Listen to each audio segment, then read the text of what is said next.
Hello, everyone. Welcome to Pianolin TV. This is your host, Alexander Bowie, and we have co-host here, Jeremy Au. And today we're visiting Mexico.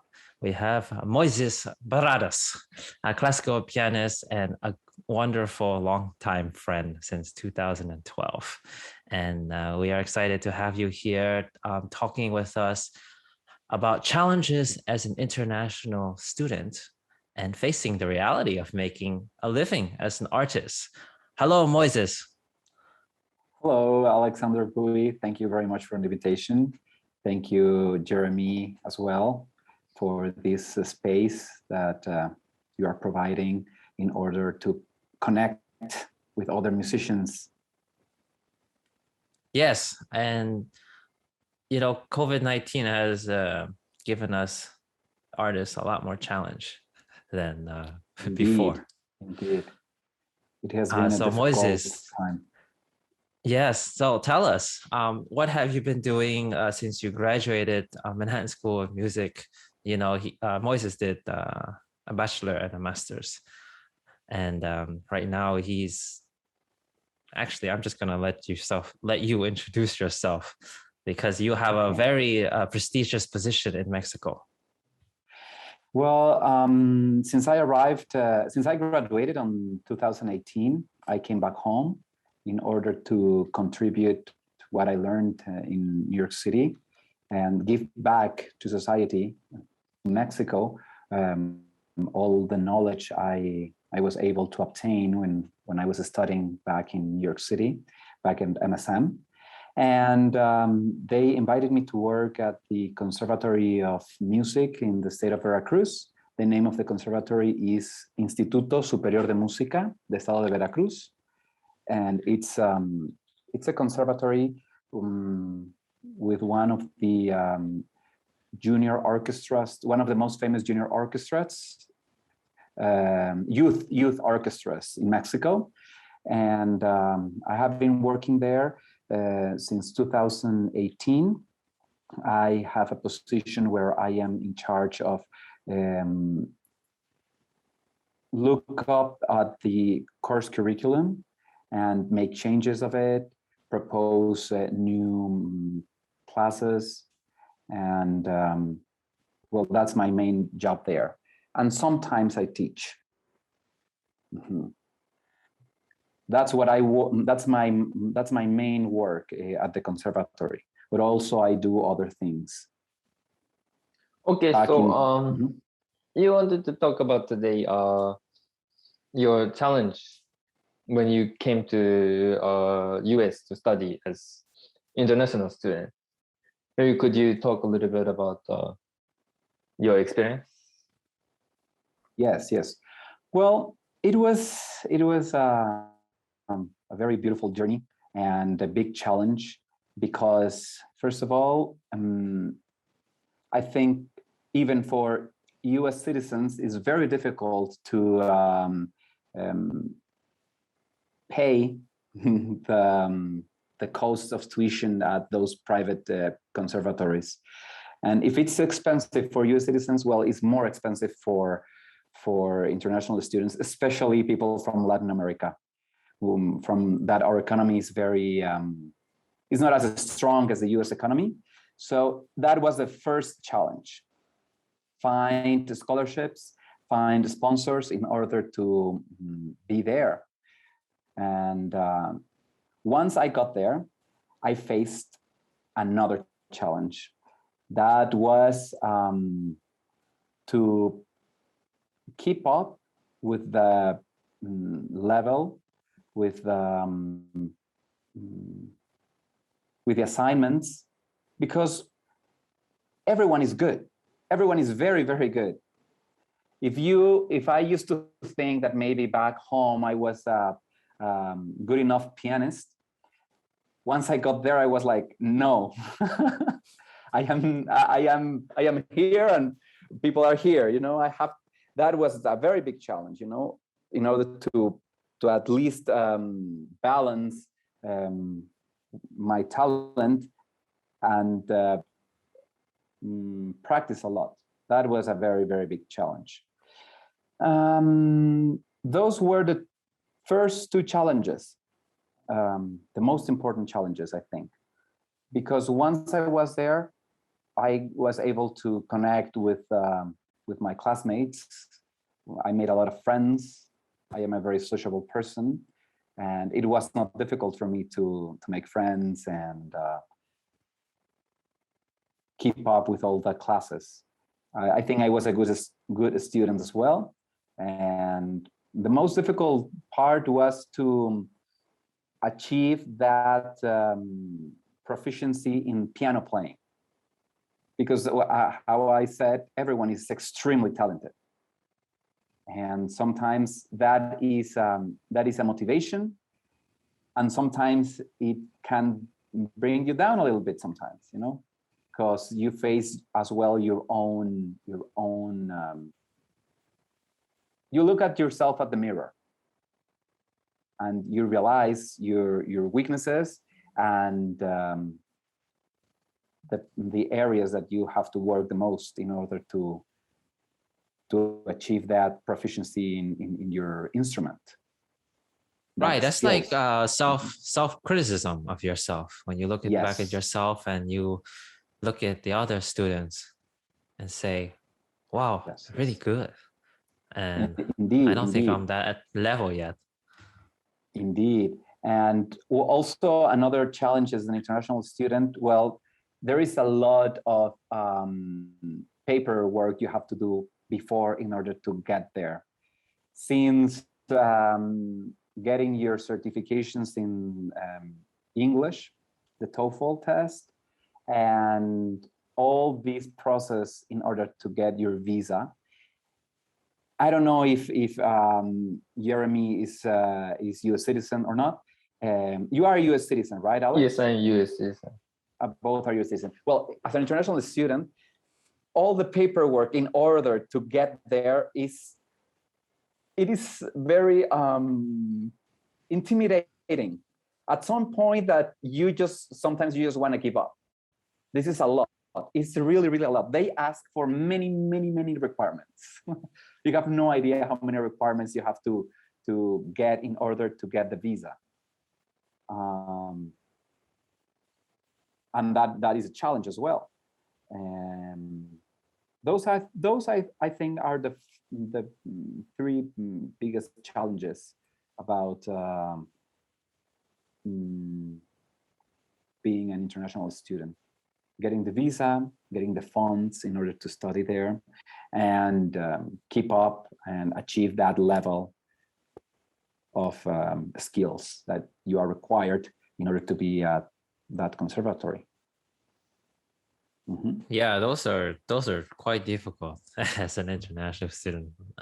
You know, as Jeremy and I are both born, raised here, U.S. citizens.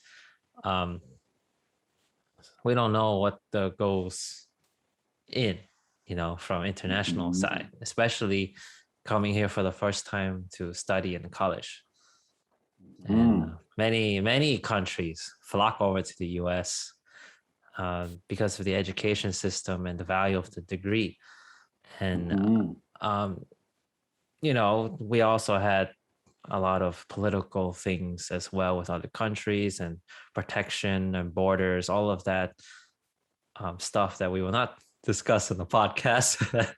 I know. But that's probably why it's so rigorous. They want to really check everyone who's going into the country as safe as possible.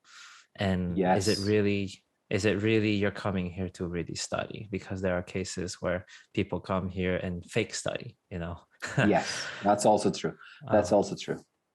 Yeah, so I can understand where you're coming from, and why, by the way that you say it, it's quite intensive and pressure. And, you know, coming to a new country to study is not an easy task. I had many colleagues and friends that get homesick within months because the environment is new. Language, especially, it's not your first language. You're speaking in something some students only learn in a few months, and they speak very broken English, and they are very shy, right? They don't know the American culture, and they try to just stay in their circle, which is which is understandable, right? You want to find your comfort zone and those we can find a connection with. So when I was in school, I saw that. I saw that many international students, they usually stick to their own ethnic groups because that's what they're comfortable with. They're not comfortable yet in America. And so when I saw that, I approached them and said, hey, don't be afraid. We're open and we love to be friends with you. And that's why you, Moises, and I have become such long-term friends ever since. Yes.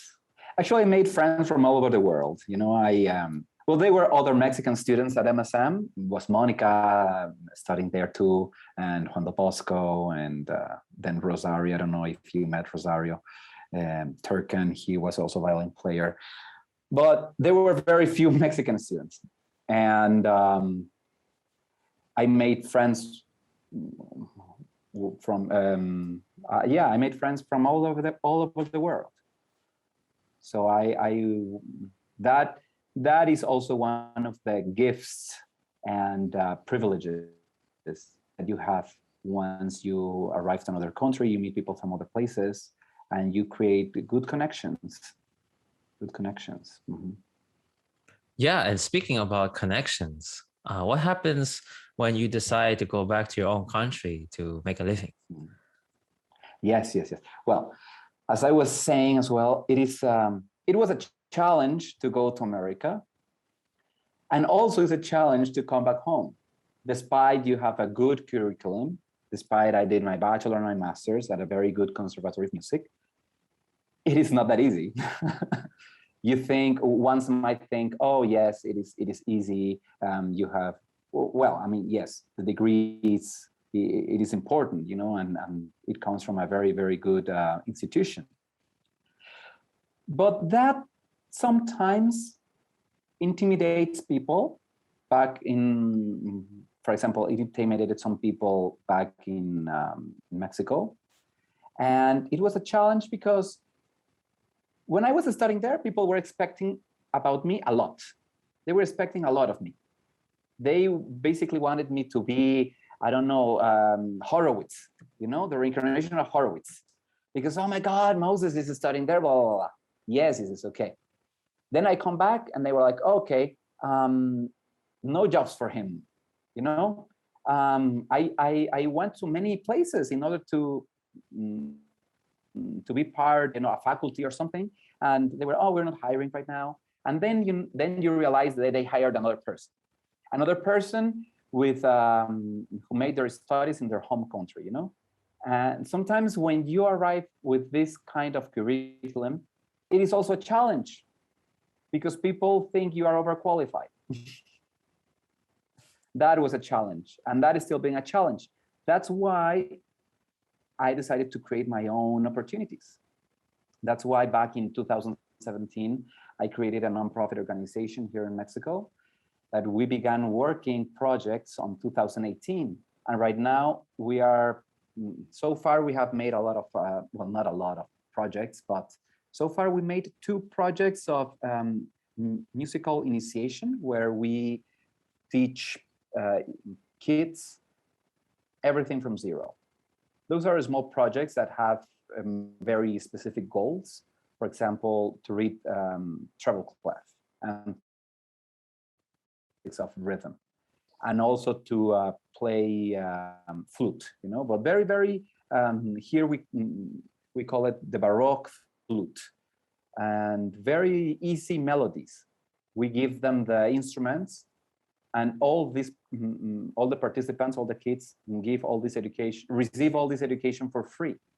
That's why I created this organization, in order to fundraise money and make it possible and accessible for everyone.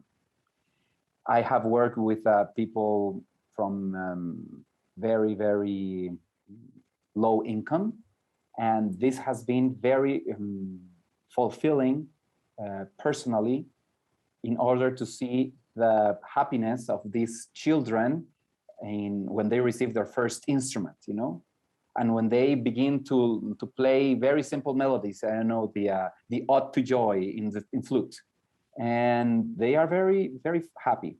those are the project. That is one side of the projects I have been working. I have also I have also collaborated in the logistics of two concerts where I performed the piano solo and chamber music. I shared a stage with other musicians, and I created a virtual choir on February of this year, as well with kids. And this project was sponsored by the government, and they learned to sing some 3 songs. It was a month project, and it was challenging because everything was online, you know. And now I began with this. The first project I did, it was piano festivals. I have already done 3 piano festivals. The first 2, I was the only faculty. And I gave private lessons, master classes, and talks. I gave this talk about the steps in order to go and study abroad. All the steps that, you know, if you're a Mexican pianist and you are interested in doing a degree in the United States, what are the steps you have to do in order to make it happen? You know, I talk about scholarships, I talk about fundraising money, I talk about the visas, and what kind of visa is the best for you in order to go there, you know, because there you can be an international student with different type of visas. Some visas, after you finish, you are supposed to leave USA for 5 or 10 years. I don't know how many years. You cannot come back at all. And some visas, you are a student, and then you can come back whenever you want. There are different type of student visas. And right now, I am very, very happy to announce that we are going to do the 4th edition of the festival in November. And this time, I am not going to be the only faculty. This is a big project that we are launching along with the government, and we're going to be around 10. Let me think. 1, 2, 3, 4, 5, 6. 7, 8, 8 piano professors. 8 piano professors. Wow, that is a big increase. It is. Well, the 3rd edition, it was 2. It was me and another professor. And now the 4th edition, it was possible because I made this proposition to the government, and they were happy to sponsor this 4th edition. And that's why, you know, we can have more artists, because we pay the artists as well. That's another thing. You know, we have to, I know a lot of them are my friends, but I have to pay them. Not because they're my friend, you know, they're going to do it for free. Every project I do, it's free for all participants, but the people that work, they receive payment. They receive payment.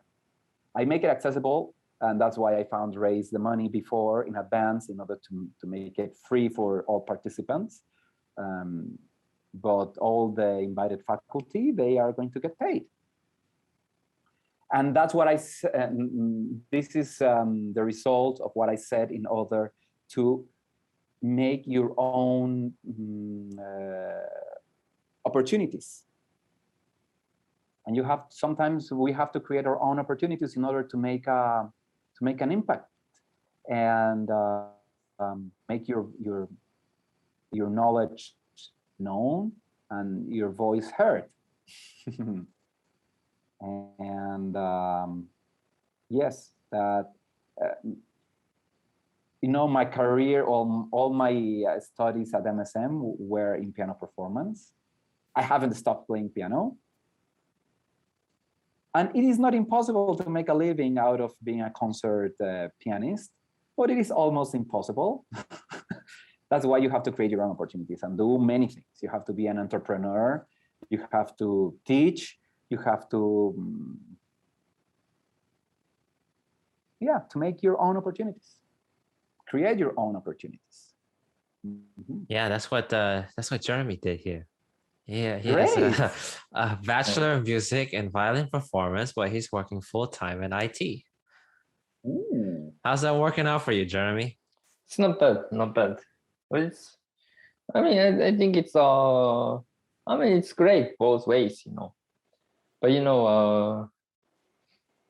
but yeah, you do different type of things. Get I mean, for your experience, you get to do many different things. So it's a good experience.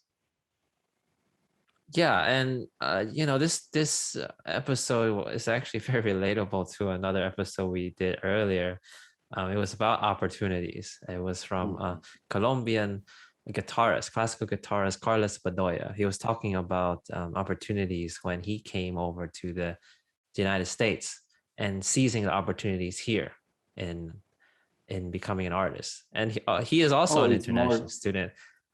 Yeah, it's So more so difficult to. yeah, both of you, even as a classical guitarist and classical pianist, doesn't matter what field of career you're in music, it's art all the way through. Yes, and it's harder in the USA. It's harder because Yeah, there and everything it gets tougher every yes. every Every year. year. Because Yes. there are young talents rising, and Yes. these freshmen coming into college, they're whooping the master people's butts. Well, not all of them, but the level of training is so much higher than it was when we entered. It just keeps getting better Yes. because there's better training, better technology, better instruments, better funding. If you don't have Yes. money, you can't do much. Yes. Unless you fundraise it or you ask, or you're just born into a family that's able to support you.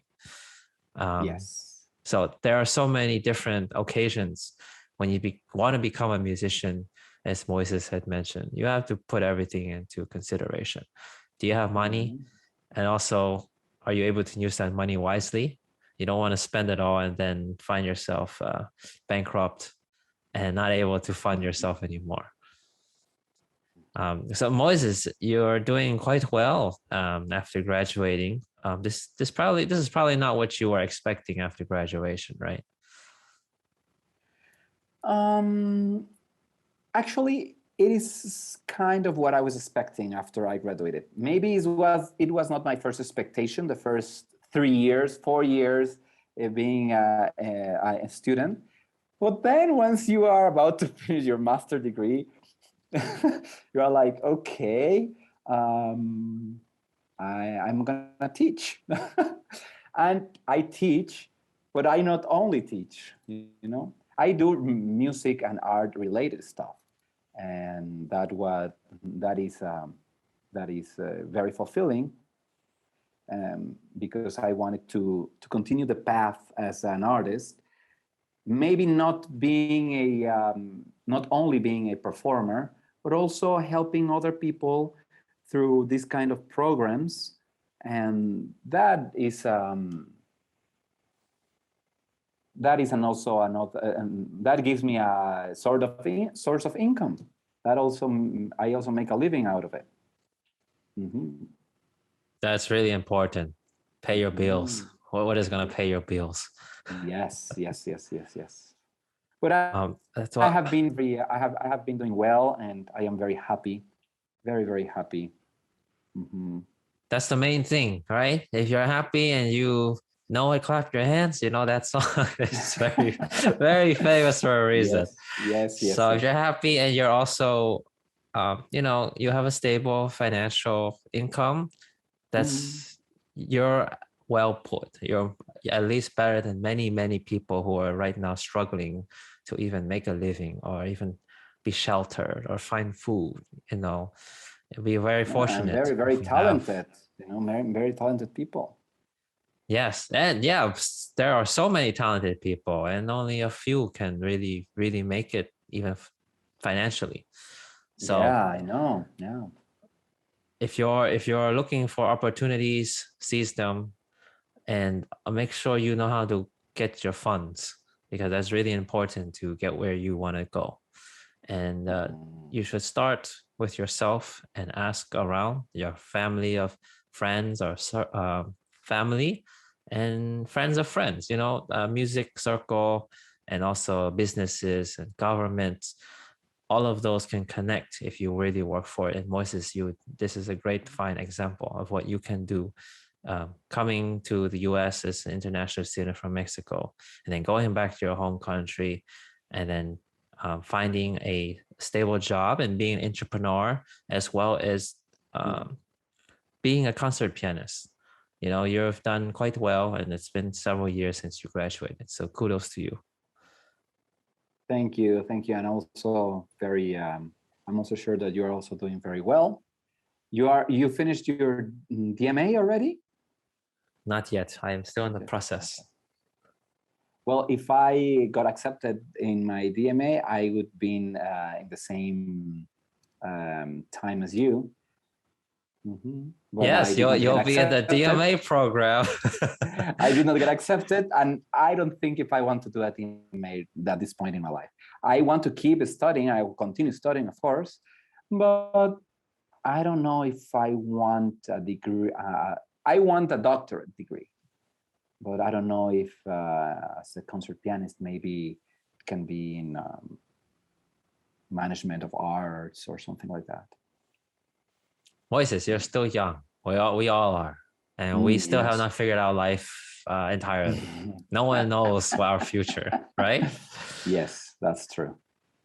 Yes. Well, thank you again, Moises Barradas, a classical pianist from Mexico, and who graduated from Manhattan School of Music with a bachelor and master of music degree in classical piano, and now is currently back in his home country doing so many wonderful stuff for the young generation. And we wish you the best of luck and encouragement, strength, and willpower to continue what you're doing. Amen. Yes. Thank you very much. Yes. For those who are listening on YouTube, like and subscribe. Give it that thumbs up, and follow us on our podcast platforms wherever you listen. We're on Thursdays, every Thursdays. This is a new schedule. And don't forget, Tuesdays are Teaching Tuesdays. Jeremy and I will always teach you a little something on our instruments, just mini clips. So if you're out there and wondering, is it too late to start playing? That's one of our other previous episodes. It's not. We just gave you a short answer. So pick up the violin or pick up the piano or whatever other instrument you want to pick up and start playing. It's a joy, and you don't have to be, a professional musician to play an instrument. Use it as your hobby. Use it as a stress reliever. We all need those. So thank you. This is Piano Lin TV. Make sure to follow us. See you next week. Bye, everyone. Bye.